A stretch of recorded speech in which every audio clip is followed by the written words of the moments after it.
बिस्मिल्लाहिर्रहमानिर्रहीम। अस्सलाम वालेकुम रहमतुल्लाहि व बरकातुहू। व्यूअर्स, आज आपके लिए मैं कैरेट का अचार लेकर आई हूँ। तो यहाँ पर मैंने 2 kg जो है वो कैरेट ली हैं, 2 किलो गाजरें ली हैं और 2 किलो गाजरों के अंदर मैंने 2 चम्मच नमक के डाले हैं, 3 चम्मच लाल मिर्चों के डाले हैं और 1 चम्मच मैंने हल्दी का डाला है और हाफ बोतल मैंने विनेगर की डाली है। विनेगर मैंने लिया है शंग्रीला का और ये हाफ बोतल मैंने इसके अंदर डाली है विनेगर की।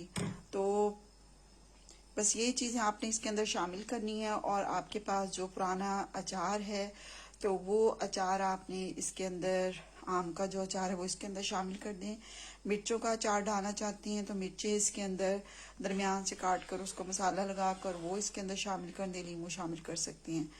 और इसे आप ओवरनाइट रखें, कवर करके रख दीजिएगा। फिर इसके बाद नेक्स्ट डे आप इसके अंदर जो है वो आम का जो आपके पास अचार है जो गर्मियों में आप डाल चुके हैं वो इसके अंदर शामिल कर दें।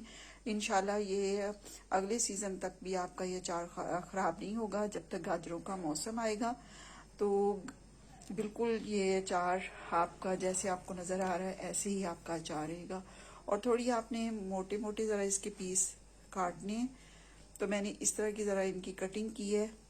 तो इस तरह की आप गाजरों की कटिंग कर लें और फिर इसके अंदर आपने और कोई चीज़ शामिल नहीं करनी। जैसे मैंने आपको बताया है कि अचार के अंदर ऑयल, एक्स्ट्रा ऑयल होता है आम के अचार के अंदर, क्योंकि ऑयल तो हम इस्तेमाल नहीं करते हैं, सिर्फ अचार ही हम यूज़ करते हैं। तो उसमें से आम की कतलियाँ निकाल कर आप इसके अंदर शामिल कर दें और ऑयल इसके अंदर शामिल कर दें।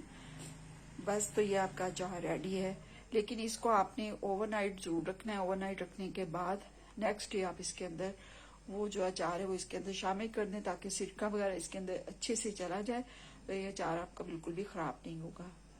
तो इसके साथ ही आपसे इजाज़त चाहती हूँ। उम्मीद है आपको आज की मेरी रेसिपी अच्छी लगी होगी और आप मेरे चैनल को सब्सक्राइब ज़रूर कीजिएगा और कमेंट ज़रूर कीजिएगा। वीडियो पसंद आए लाइक और शेयर ज़रूर कीजिएगा। इसके साथ इजाज़त चाहती हूँ। अल्लाह हाफिज़।